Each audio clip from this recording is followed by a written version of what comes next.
Энэ өдрийн амар амгалан айлтгая. Улсын их хурал дахь Монгол Ардын намын бүлгийн 2026 оны 6 дугаар сарын 15-ны өдрийн хуралдаан тодорхой асуудлуудыг хэлэлцэж сая өндөрлөлөө.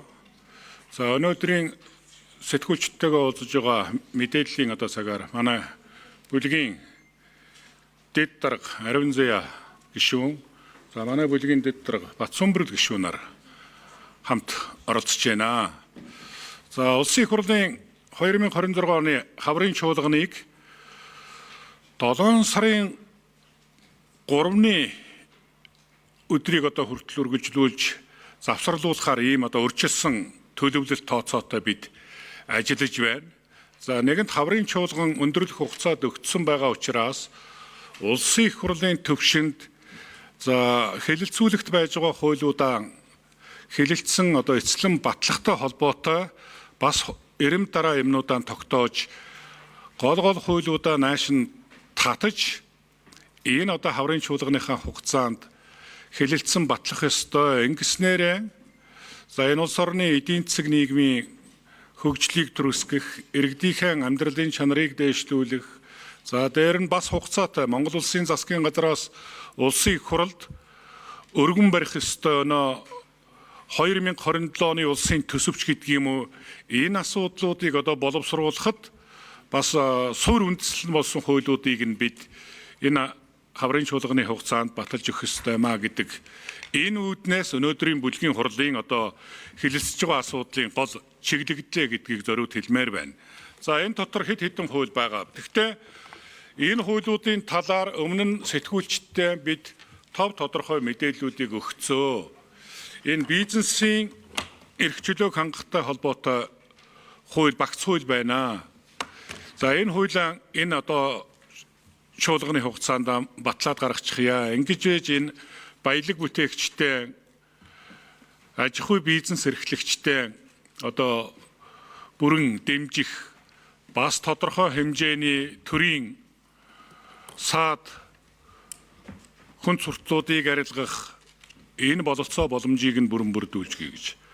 Хоёр дахь асуудал татварын 4 хууль явж байгаа маа. За энүүнийг бид баталчихъя. Ингэж байж иргэд энэ бизнесийн байгууллагуудын нуруу дээрээс бас татварын ачааллыг бууруулах, энэ бас амаргүй байгаа цаг үед тодорхой хэмжээний татварын орлого тухайн баялаг бүтээгчид иргэддээ үлдэж аж ахуйн үйл ажиллагаа амьдралын чанарт бас нэмэр болгүй гэж өмнө нь та бүгдтэй ярьдсан энэ хуулиуд батлагдсанаа 2.2 их найдын ачаал буурах юмаа гэж. За энүүнийг энэ хаврын чуулганыхаа хугацаанд баталчихъя гэж.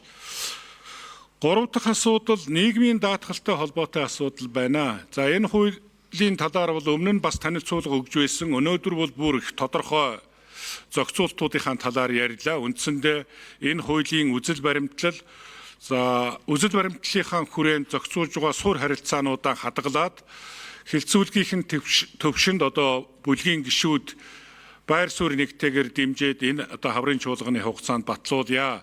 Ингэснээр тэтгэвэр тодорхой хэмжээнд нэмэгдэх болцоо бүрдэнэ. Хоёрдугаар тэтгэврийн зөрүү арилгалт нь тодорхой хэмжээний бас асуудал шийдэгдэнэ. За гуравдугаарт ерөөсөө энэ олон жил ажиллаж байгаа, олон жил нийгмийн даатгал шимтгэл төлөх тэр үйл ажиллагааг урамшуулсан эрх зүйн зохицуулалт юмнуудыг нь хийж өгье. Энүүгээрээ энэ асуудал зөв зохицогдох юм аа.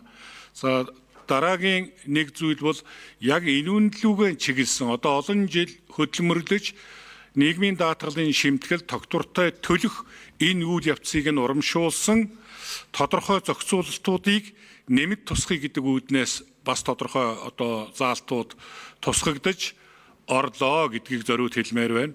За тодорхой босго жилээс давж ажиллаж байгаа жил тутамд тэтгэвэр тогтооход тооцдог хувийг нь нэмэгдүүлэх замаар энүүнийг улам батгах ёстой гэсэн ийм 6-7 үндсэн суурь зохицуулалт байгаа юм. За энүүнийг нь бүрэн хадгалаад энэ хуулиан хэлцүүлгийн бүх төвшөнд нь дэмжиж батлая гэдэг ийм зүйл яригдлаа гэж. Дараагийн нэг зүйл газрын тостой холбоотой асуудал байгаамаа.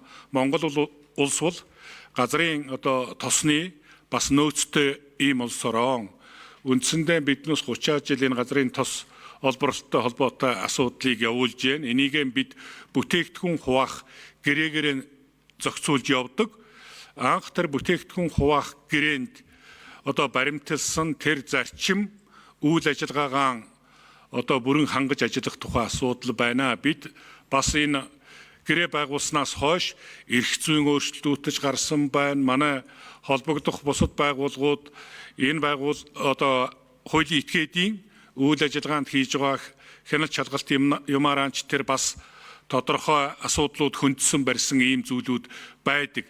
Тийм учраас анх байгуулсан гэрээнийхээ үндсэн зарчмыг бариад бүтээгдэхүүн хуваах үйл ажиллагаагаа явуулъя.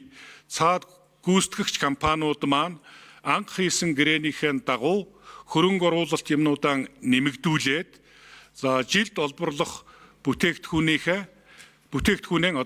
техник эдийн засгийн үндэслэлд тусгагдсан тэр хэмжээнд нь хүргэх шаардлагатай байна гэж ингэж тогтсон. Тэрний үгээр зэрэг ер нь бол жилдээ 1.4 сая тонн түүхий нефт Монголоос олборлож байсан цаг хугацаа байдаг.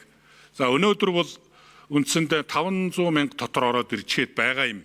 Яагаад ингэж буурчих вэ гэхээр зэрэг бид анхны бүтээгдэхүүн хуваах гэрээнд тусгагдсан зарчмуудаасаа давсан санал үйл ажиллагаанууд тавиад тэр нь хөрөнгө оруулагч талд бас тодорхой хүндрэлүүдийг бий болгосон барьсан юмнууд байдгийм. Тийм учраас энүүнийг зөв зохицуулж хөрөнгө оруулагч талаа бас хөрөнгө оруулалтаа нэмэгдүүлээд тэр техник эдийн засгийн үндэслийн төвшөнд нь олборлолтоо хийх нөхцөл бололцоог нь бүрдүүлж өгье гэдэг асуудал нэг. Энүүгээр дамжуулж бид газрын тос боловсруулах үйлдвэрийнхээ бүтээн босголтыг богино хугацаанд хийх үүднээс нэг удаагийн үйлчлэлтэд тусгайлсан хууль баталсныг та бүхэн маань бүгд мэдж байгаа. Гадаадын зээл ашиглалтыг сайжруулах тухай хууль гэж батлаад хоёр том төслийг энэ бүтээн байгуулалтын ажлыг эрчимжүүлэхээр оруулсан. Тэрэн дотор энэ газрын тос боловсруулах үйлдвэр Эрдэнэ бүрэнгийн усан цахилгаан станц 2 байдгийм.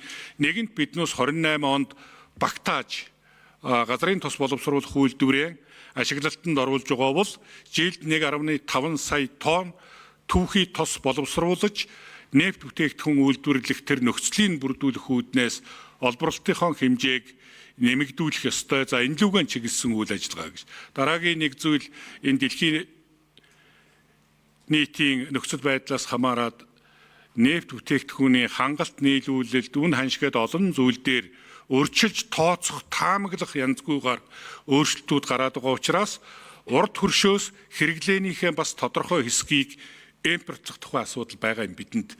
Хоёр талдаа их усүртэй байх тухай асуудал байна л да. Дан ганц Оросын холбооны улсаас бүрэн хамааралтайгаар нефт бүтээгдэхүүнээ авдаг биш, бас бусад улс орнуудаас энэ нефт бүтээгдэхүүнээ авдаг байдлаар асуудлаа шийдэх нь зөвөө гэж. Энэ талаарх асуудлуудаа бас энэ хүрээндээ гэрээ хэлцснийхэн төвшөнд ярьж байгаа гэдгийг зориуд хэлмээр байна.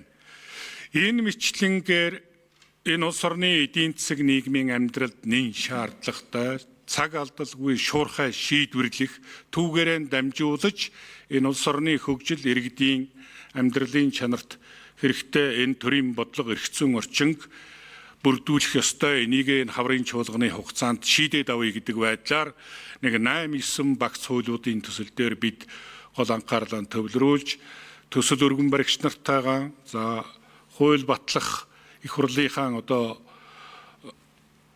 намын бүлгийнхээ төвшөнд асуудлуудаа ярьж нэгдсэн ойлголцонд хүрч энүүнийг ингээд шуурхай шийдээд явах нь зөвөө гэдэг ийм байр суурин дээр хүрлээ. Энийг энэ үлдэж байгаа нэг 20 хоногт барьж ажиллаад 7 сарын 3 гэхэд энэ хуулиудыг баталсан байхаар бид тогтлоо гэдгийг зориуд хэлмээр байна. За баярлалаа.